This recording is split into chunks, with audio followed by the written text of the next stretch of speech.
No, I cannot even advise my client on that because he hasn't even admitted. Has he admitted what he got his sources? Why do we have to dignify? Bakit tayo magpapauto sa kanya? Play his game just to clear our name? What is there to clear? Yung mga sinabi niya, all about PowerPoint. He did not even identify those the sources of those PowerPoints. Sir, how do you clarify doubts? Ikaw ba gusto mo magpapauto? Sir, how do you clarify doubts that are now cast with regard to the Vice Mayor's refusal to show his tattoo? How do you clarify that matter? What do you mean? Yung sa hindi po niya pagpapakita ng tattoo niya sa likod. I advise him. That's a big insult. Why do you have to play his game? Uto-uto ba kami? Will I let my client play his game? No way. The job of the lawyer is to let the enemy play our game. Now, my game is that to show him as a propagandist, he always resorts to intel reports, hearsay, chismis, everything. My job is to ferret out the truth. That's why we cannot meet head on. Because he's there to destroy. We are there to ferret out the truth. So you will not allow the Vice Mayor to be humiliated that way? Definitely. Because I'm a decent guy. I'm here as a professional lawyer. I know how this guy plays this game. He doesn't meet me head on. Now, if he has the dough, file it. If he has the documents, testimonial, show them. I thought, he said, it will be explosive. I will have many witnesses. I will have many documents. Where are they? He only presented the body of he wanted to see. Is he gay? If he's gay, probably. If he said that only, I want to show you, I want to see yours, then I would have probably shot myself. No, but it's against my professional duty to let my client be exposed under such silly circumstances. Sir, pero if you are being accused of such a very serious crime, so common states that you have that is where you are. That is where you're wrong. He's not accusing. He's fishing. He's fishing information from us because he doesn't have the information. That's how smart he is. Remember, he's a military propagandist. He's a master of deception. Propaganda is deception. You mislead, you foist lies, and weave lies, and then based on this web of lies, you make and manipulate people's minds. That's the role of Goebbels during the Nazi occupation. Goebbels is his idol, and Goebbels is the god of all propagandists. Pero sir, just for the sake of clearing himself, because he was being granting that it was a fishing expedition. So all he needs to do is to show. No, I cannot advise my client that. I'm strongly against it because I'm a litigator. I know how this game is being played. If you want to know, show it, but we'll never play your game. As a litigator, our job is to control the proceedings. The moment you lose control, you lose the game. His game is propaganda. I will never play his game of meeting him head-on propaganda. Sir, how come if they have nothing to hide, how come they're refusing to sign the waiver, sir? Yeah. Because precisely that issue, was an old issue. It was raised before the election, and still the president won. He tried to hit the president in BPI. I was there. I was the one defending the president. I told him, if you cannot divulge your sources, that means you're a hacker. That why will we dignify a hacker? He violated the law. He's a criminal. Now, he again wants to resort to, that's why I told him, he's a hacker. He did not even disclose where he got this information. Why will we dignify something which is questionable, the sources of which cannot be revealed? But sir, they say that government officials should be beyond reproach, and if there's a risk of doubt... It's not a question of reproach. It's a question of procedure. It's a question of procedure. I don't like my client to be laughed around by people who try to make uto out of him.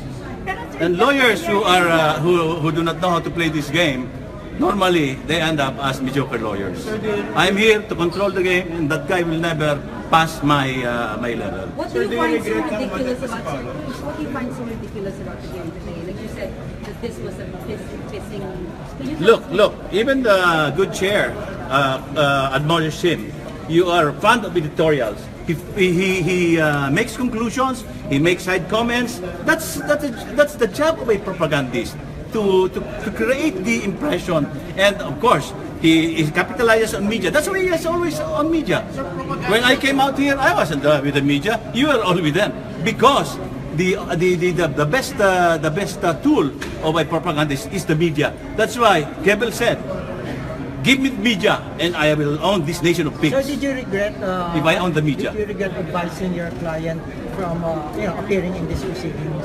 I told him to appear because this is a democratic But no regrets. process. But no regrets. No regrets. That's why we have nothing to. That's why my objective here is to tell the truth. His objective is different from the truth. His objective is to put down the president. Look what he did. He showed pictures initially, if you notice, pictures of certain Kenneth Dong with him, and eventually Tan or whoever, and then showed the president.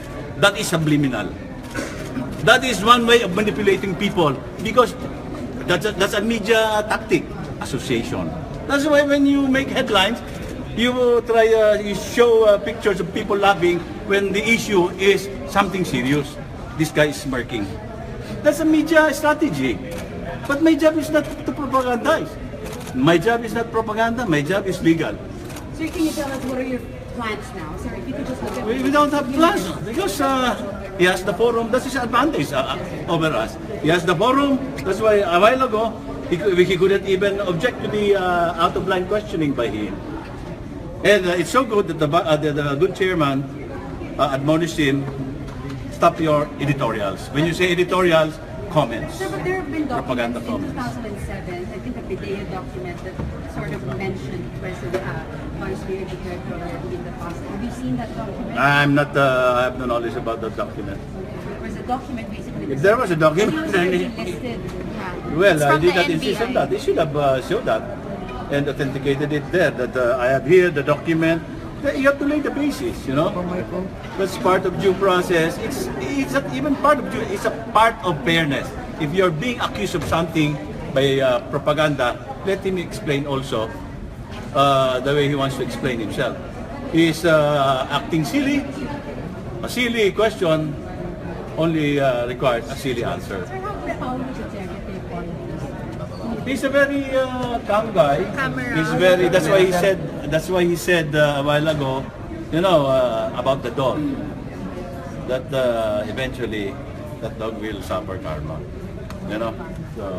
So he's after that because this guy is there because he wasn't chosen by the president to be his running mate. He hates the guy, and his objective is not Paolo. He's the president. He wants to bring down the president. What is his thesis? That contrary to the thesis of the president, he is the drug lord, the most corrupt, and a criminal, a killer. I don't think he is. Sir, since the public is also looking for the truth, don't you think it's proper for the vice mayor to show his tattoo? Just to counter, Good question. Just to counter. Good the question. Alam mo, in law, we have a joke. What is the truth? Okay? What is the truth? Sabi sa primeval ng ni Richard, what is the truth? The truth is what the client tells me. Okay. Now, when you go to litigation, the lower court has truth, Court of Appeals has truth, Supreme Court has truth, and all of them are not true. Only God is the truth. Is that his is that also your client's reasoning? Is that what you're saying? That that's What? that basically he's refusing to sign the waiver that will show. No, it was me who advised my client. It's a legal because we don't want to dignify something which is unauthenticated, which is propaganda, pure propaganda, because that guy will never meet us head-on legal. But don't you think that it would Name. help clear if he has really done anything? He has nothing to clear his name. But- The only you guys want him to clear his name because he is the son of the president. If he were not the son of the president, then you wouldn't have minded He's him. also a government official. He is not married, but even if he were a government official, lowly vice mayor, if he were not the son of the president, nobody would mind him. Sir, just How about for the the... names? He was mentioned in the text messages. Sorry? Sir, he was mentioned in the text messages. Yung kay Kagupa at saka kay Tingnan. Chismis nga eh. That's why itong propaganda, you rely on chismis. You are not after the truth. Always all chismis. Innuendos, comments, chismis. Will you dignify chismis? Pero sir, di ba he admitted he has tattoo? He really has tattoo here. No, at the back. On the back. At the back. Sir, for the Yes, record, you know, tattoo now is it's a fan. Even Hollywood people, mga artista, they have tattoos. sir, for the record, have you seen it? Is it a colored gown I haven't with seen him. several I haven't seen it because I'm not gay. Pero sir, If I am, siguro I would have insisted. I'm sorry. So, siguro, if Senator Trillanes said na may pagkagay siya siguro, baka I would have changed my mind. But did you at least ask? But did you at least ask? Ask him? Yes. No, because that's, you know, tattoo in the body is very private. You do only expose it when you're alone inside a square room. pero sir, if you are being accused Diba? of such a serious crime, don't you think yung reaction... He's not accusing. He's not accusing us. Allegations. He's just propagandizing. He's not even alleging. He's propagandizing. Granting, sir, pero don't you think yung reaction niya kanina runs counter to the common... No, human nature because that we're you on are a different being- plane. you have- That's why, as a lawyer, I told you, I'm a professional. My job is the truth. We have rules. We have techniques how to ferret out the truth. Him, he relies on lies, chismis, and everything. That's just his job. Pero Attorney, Because his objective is impression, Attorney, bakit po siya? perception of people. They don't care about that. Tahimik, hindi siya sumagot nung inakusahan siya ni Senator Trillanes na member siya ng drug riot. Why do you have to dignify that? That's a wild accusation. Alam mo, if you answer something that is bloody stupid, you are more stupid. That's why we lawyers, we don't dignify things that are not substantiated or doesn't appear valid to us or will not hold water. Kahit sir, walang denial or refuse, bakit po walang ganun? He was so honest enough even to accept. The issue is not the existence of the tattoo. He said, may tattoo ako. Fine. But the issue, show it. That's too much. That's why we invoke right to privacy. Not even in the States is it done. You don't do that. Now, if he has the case, file it in court so that the court will be the one to tell him, oh, magubad ka.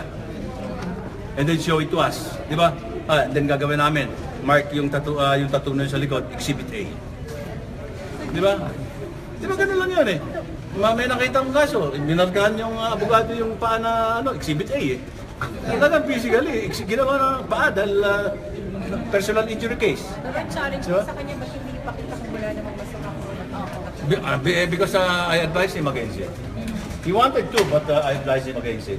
It's inappropriate, improper, and not good. Not good. Pero sa may legal... Otherwise, baka madisbar ako. No, mapapahiya, di ba? Mapapahiya si Trillanes in case na he showed the tattoo and it turned out na hindi... That's precisely what he wants to do, to manipulate us. He's a propaganda. What he did there was trying to manipulate us into submitting to him, to his wishes. We'll never play his game. Okay, our game is legal. We went here, we came here voluntarily for the truth. May mga tinanong siya na pwedeng sagutin. Di ba? About the 604 shabu kilograms, he said, wala ko alam, which is true. Wala talaga siyang alam. No, kasi even si Taguba, di ba? Said na, hindi ko nakita si Paolo eh. Di ba? You have to remember that being the son of the president, a lot of people will name drop his name. All become even impostors na ako si Paolo. Ang daming Paolong lalabas. Siyempre, anak ng presidente. Attorney, yung allegations ni Senator Trillanes, may balak pa kayo legal action? Hindi allegations yun. Propaganda. So walang legal So, para sa akin yun, no legal value, not even street value eh. Because his objective is just to blacken reputation of people. Now, he's trying, ang kapital ng propagandist is media. That's why sabi ni Goebbels, make me on the media and I will own this nation of pigs. May balak po ba kayong legal action against No, we cannot because he's a senator, you know. What can we do? He has the floor, he has parliamentary immunity. Tatawanan lang kami. Di ba? That's why, that's also legal.